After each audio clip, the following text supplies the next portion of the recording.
Mas não é isso que acontece com uma variável C, um C number, né? O que você esperava encontrar ali na frente era 1 sobre A. Né? Você tem, se θ' é A θ, faz um D, faz uma variação. D θ' é A dθ. Daí dθ é dθ' sobre A. Não é isso? Isso deveria ser razoável. Então dθ seria dθ' sobre A e, portanto, esse A aqui está no lugar errado. Está em cima, não está embaixo. Então, a nossa definição de integral ela implica imediatamente que os jacobianos de mudanças de variáveis que aparecem ao contrário. É 1 sobre jacobiano. É 1 sobre jacobiano. Tá certo? Aparecem ao contrário. Isso aí é um negócio crucial, né? Em relação às variáveis de Grassmann. E a gente vai ver, né, no futuro que, como eu vou falar disso, é melhor deixar quieto por enquanto. Eu comento isso mais na frente. Não sei, alguém aqui vai assistir a aula de Lael? Provavelmente, né? Então eu vou só mais 5 minutos, aí eu interrompo, tá certo? Só para ter um tempo de respirar, assim. Não, tranquilo. Não, mas eles, né, tipo assim, na aula do Lael, cara, agora é de 4 às 8. Ah, é? Não, é verdade. Muita calma nessa hora. Verdade. Né? Tem que ter um tempo de respirar, senão... Rapidinho, deixa eu ver se eu não tomo muito tempo aqui de vocês, né?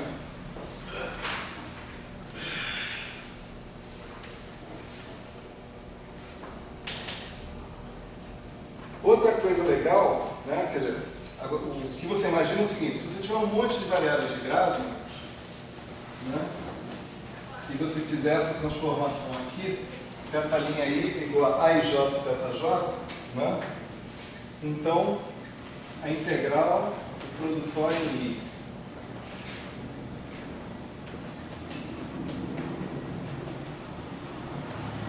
Isso não vai dar o 1 sobre o determinante desse cara, mas vai dar o determinante mesmo da matriz.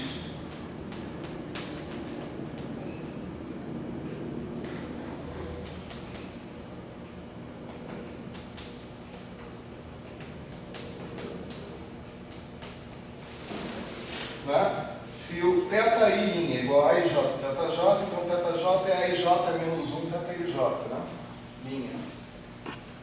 Que é a mudança de variáveis aqui. A discrepância aqui em relação ao caso bosônico é com o aparecimento desse jacobiano que é invertido em relação ao caso bosônico. Né? Outra coisa legal, né? A função delta, né, de Dirac, né? A função delta eu posso propor exatamente isso aqui para ela. Delta de θ igual a θ. Para vocês verem isso, vocês vão ver, olha, integral em dθ de delta de θ é integral em dθ de θ é igual a 1. Maravilha. Eu só estou com uma dúvida. Diga. A ordem, você está pegando esse símbolo como se fosse uma operação, esse integral de θ, né? Porque a ordem, eu pensei assim, se o dθ estivesse na frente, a função também... Não, eu só estou definindo a operação dessa maneira. Entendi. Tá. Para a gente não ter esse tipo de problema, justamente. Se eu pegar um f de θ, né, que é daquele jeito ali, né, para integrar em dθ, de delta de θ, f de θ, né? Porque, tipo, por que não tem uma integração à esquerda? Aí eu poderia encaixar como se fosse um sanduíche, entendeu? No caso da integração, o objetivo da integral é de fornecer um número. Entende? Então você define ela de um jeito e pronto. Agora, no caso da derivação, da derivada de uma variável de Grassmann, te dá uma variável de Grassmann. Aí você tem essa ambiguidade. Entendi. Então, se eu pegar delta de θ é θ, multiplica pelo f. Você fica a θ mais b vezes θ2. b vezes θ2 é zero. Então você vai ficar com a integral de θ de θ, que é igual a A, que é igual ao f de zero. Né? Então essa delta que está aí, ela funciona dessa maneira também. Né? Se eu também mudar de variáveis, né,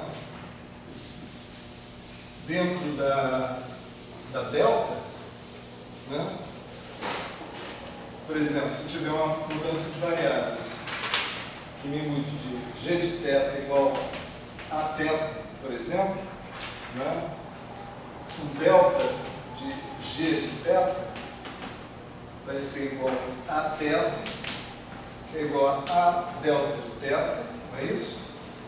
Que é igual a d g de θ d θ delta de θ. Certo?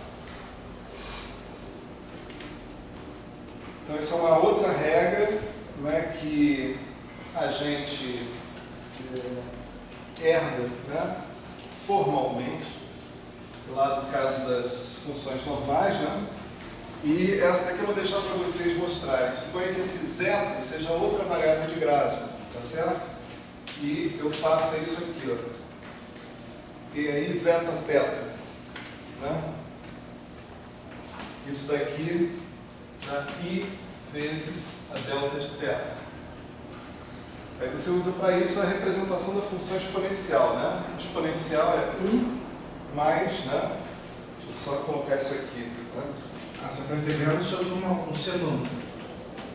Não. Eta é uma variável de Grasman também? Isso. Tá. Exponencial de I zeta θ é essa função aqui, né?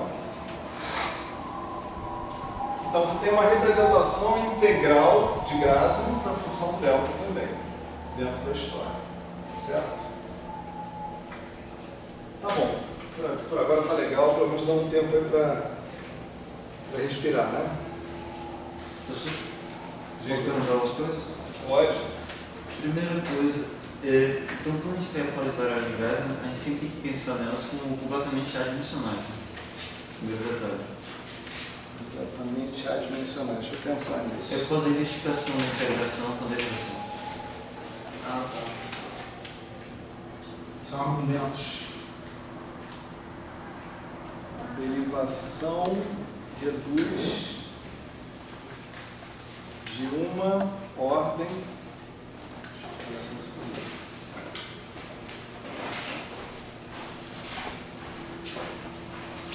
Se a gente fosse dar uma dimensão para esse negócio, é contraditório. Olha, não sei te dizer isso em geral. É porque Tem fica que pensar um pouco. É que aparentemente, quando você faz uma identificação da integral com a derivada, se esse negócio não for dimensional, é incoerente. Porque você teria uma dimensão, sei lá o que, uma dimensão aqui embaixo, dando para igualar, só se fosse dimensional.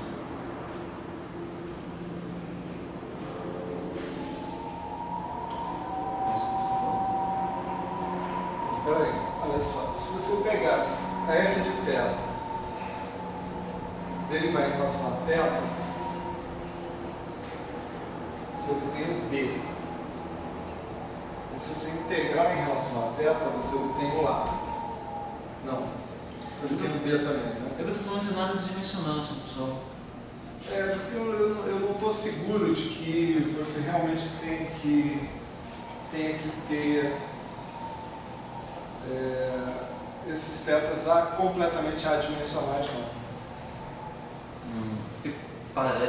Parece. É a impressão que dá quando você. Tipo aquela relação de integral de dθ f de θ é derivada de f de θ de θ. Se você tivesse uma dimensão para o f, uma dimensão para o θ, de um lado teria a dimensão do θ vezes a dimensão do f, do outro teria a dimensão do f dividido pela dimensão do θ. Isso é válido se θ fosse dimensão. Peraí, repete esse argumento. Dimensão do θ, a integral de dθ f. Aqui, por exemplo. Aí. A dimensão do θ vezes a dimensão do f é igual à dimensão do f dividido pela dimensão do θ. Estou olhando para isso daí. Mas você também pode olhar do seguinte ponto de vista. essa integral ela reduz a dependência em θ Essa é verdade. em uma unidade. Você soma para a variável x. E aqui também, quer dizer, quando você fala que isso aqui é 1 sobre dimensão do θ, você está falando isso. Quando eu derivo, eu reduzo a dimensão de θ em uma unidade. A integral também faz isso. Então, não sei. Entendeu? Assim, em termos da operação em si, eu não sei te responder. Né? É que não Não parece. vou- O que fechar a questão. é que não parece certo falar de integral. Já que Como assim? é estranho a integral reduzir ao invés de aumentar. É estranho porque você está pensando em integrais de número C. Não, eu estou pensando nisso mesmo. Tanto que isso me traz. Isso aqui, esse mundo é completamente estranho. Não estranhe isso. Que outra coisa que é estranha é que o tempo todo você está falando aí de uma integral definida. Só que a integral definida no intervalo padrão para todos eles. Isso é estranho também. Isso aí você não está trabalhando com integral indefinida, mas ao mesmo tempo você não define qual é o intervalo. Não, o que você define como integral aqui é a produção de um número, é um funcional, na verdade. Né? Um funcional linear sobre a álgebra de Grassmann. Você está chamando esse funcional linear de integral, tudo bem. E deu umas regras aí para definir esse funcional linear. Entende? Mas você vai definir, como é que você define um funcional linear? Você define um funcional linear dando uma regra que te permita obter um número a partir de qualquer elemento do conjunto sobre o qual esse funcional atua, né? Sendo colocado lá, né? Dentro do funcional. Tá certo? Então, você define a delta, por exemplo, dizendo, a regra é, se eu pegar um elemento do conjunto das funções, né, do espaço das funções, e aplicar o meu funcional linear delta, o resultado é f de zero.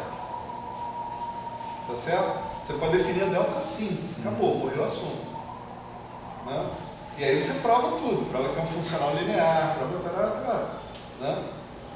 Que é uma distribuição no sentido de Schwartz. Você me convenceu já. Me convenceu quando falou que isso é um funcional e que você está dando nome para isso de integral. Entendeu? Agora, você vai ver que chamar de integral é muito mais confortável do que ficar dizendo aquele funcional definido sobre a variável, né, sobre a álgebra de Grassmann, não sei o que. É muito mais confortável falar assim. Agora,